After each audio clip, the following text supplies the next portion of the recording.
သွားရောက်လက်ပတ်ရန်မသင့်တော်သောကမ္ဘာအန်ဒီရဲ့ရှိဆုံးနေရာများမင်္ဂလာပါ Story Channel ကနေပြန်လည်ကြိုဆိုလိုက်ပါတယ်မိတ်ဆွေတို့ပျော်ရွှင်မှုတွေကိုရှာဖွေဖို့အတွက်ခီးသွွာလာရတာကိုမကြိုက်တဲ့သူဆိုတာကမ္ဘာမှာမရှိသလောက်ပါပဲ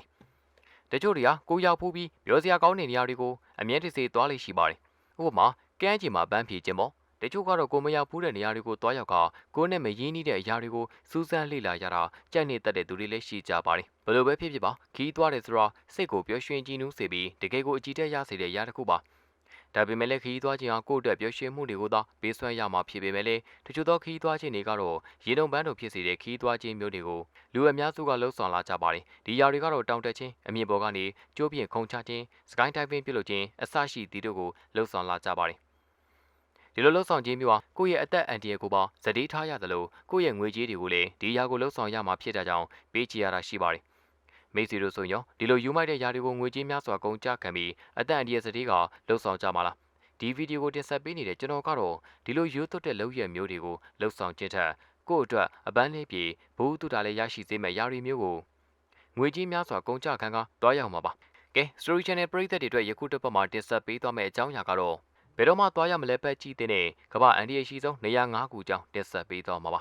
ဘယ်နေရာတွေဖြစ်မလဲဘယ်လိုနေရာတွေရှိနေမလဲဘယ်လိုຢာတွေရှိနေလို့တွားရောက်လဲဘယ်လိုမရတာလဲဒါဆိုတော့ဒီဗီဒီယိုလေးကိုအဆုံးထိကြည့်ရှုဖို့ဖိတ်ခေါ်လိုက်ပါတယ်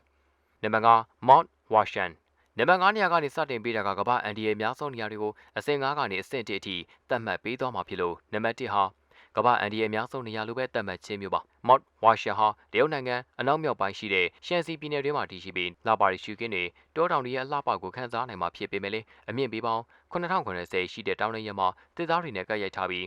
အပေါ်မှာတော့ခန္ဓာကိုယ်မှာကျိုးနဲ့ချိထားလို့ရအောင်တန်တန်းတစ်ခုလှုပ်ဆောင်ထားပါတယ်ပေါ်ပေါ်ဆဆအနေနဲ့ကျိုးလက်မတက်ထားတဲ့ချင်းတွေမျိုးမှာမိတ်ဆွေတွေနဲ့ခြေတလန်းချော်လိုက်မယ်ဆိုတာနဲ့မိတ်ဆွေဟာနောက်ဘဝကိုချစ်ချင်းဆိုသလိုပဲကူးသွားမှာပါဒါပေမဲ့လည်းအမြင်မကြောက်တဲ့သူတွေကတော့ဒီနေရာကိုသွားရောက်လဲပတ်လေးရှိပြီးတချို့ဆိုရင်လုံခြုံရေးအရသာကြိုးချီထားပြီးတချို့ဆိုတော့ကြိုးမချီပဲလမ်းလျှောက်မှုတွေရှိတာကြောင့်လုံခြုံရေးကိုတင်းတင်းကြပ်ကြပ်လှုပ်ဆောင်ထားရလေလို့သိကြပါတယ်နံပါတ်၄ Devil's Pool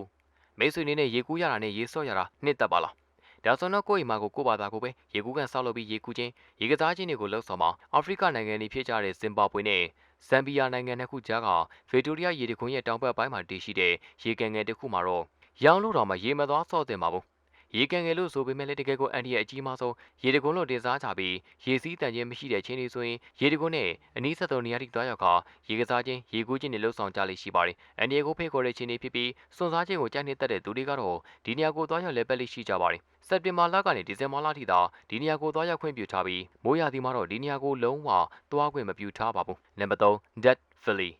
အမေရိကန်နိုင်ငံကယ်လီဖိုးနီးယားပြည်နယ်နဲ့နေဗားဒါးပြည်နယ်ကြားမှာတည်ရှိပြီးတကယ်ပူပြင်းမှုရှိဆုံးနေရာတစ်ခုပဲဖြစ်ပါတယ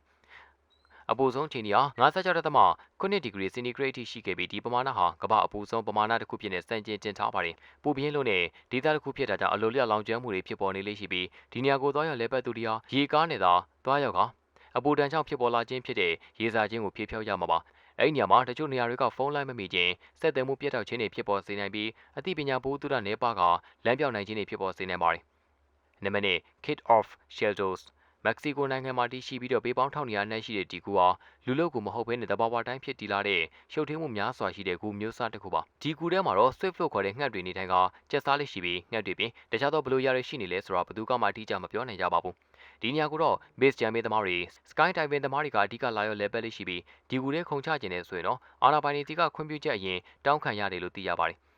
်ကူအတွင်းမှာအလင်းရောင်နေပါပြီးတော့တဘာဝတရားကိုသဘောကျတဲ့ဓပုံဆရာတွေအတွက်တော့ဒီနေရာဟာတကယ်ကိုသဘောကျစရာကောင်းတဲ့နေရာတစ်ခုပါတင်ဟာကူကိုလေ့လာနေတဲ့သူလားဒါဆိုရင်တော့ဒီနေရာကိုသွားရောက်လဲပတ်လိုက်ပါ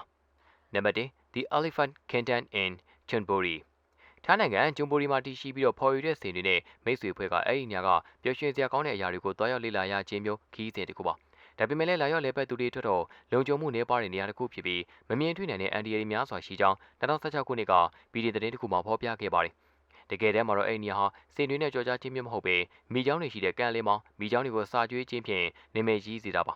စင်နေမီကိုအသုံးပြုထားတာဟာမာကတ်တင်းသဘောမျိုးသာဖြစ်ပြီးတော့အန်ဒီရများတဲ့နေရာတစ်ခုဖြစ်တာကြောင့်အဲ့ဒီနေရာကိုအချိန်ကန့်သတ်မရှိပဲပင်ထားလိုက်ပြီးဖြစ်ပါတယ်။ကဲဒါဆိုတော့မိတ်ဆွေတို့အနေနဲ့လည်းအပန်းလေးဖြည့်ခြင်းနဲ့ပတ်စံလေးကုန်ကြတတ်တာလို့တဲ့ဆိုရင်တော့ကိုတီးတဲ့နေရာဒေသတွေကိုတွားရောက်အပန်းဖြည့်သိမ်းပြီးစမ်းသပ်မှုဆိုတာတချို့နေရာတွေသာကောင်းပေမဲ့တချို့နေရာတွေမှာတော့စမ်းသပ်တယ်ဆိုတာမကောင်းတဲ့အရာတစ်ခုပါ။ယခုတို့ဘက်မှာတော့ Story Channel ဖွဲ့သားတွေအနေနဲ့တင်ဆက်ပေးခဲ့တဲ့အကြောင်းအရာကတွားရောက်လဲပတ်ရန်မသင့်တော်သောကမ္ဘာအန်ဒီရဲ့ရှိဆုံးနေရာများအကြောင်းတင်ဆက်ပေးခဲ့တာပါ။အော်ဒါနဲ့ပ ပရိသတ်တွေအနေနဲ့လည်းဘိုးတူတာရရှိစီမဲ့အကြောင်းအရာတွေကို Story Channel အဖွဲ့သားတွေအနေနဲ့အပတ်စဉ်ပတ်တိုင်းတင်ဆက်ပေးနေအောင်မှာဖြစ်လို့ကျွန်တော်တို့ရဲ့ Story Channel လေးကို Like and Subscribe ပြုလုပ်ထားဖို့ဖိတ်ခေါ်လိုက်ပါတယ်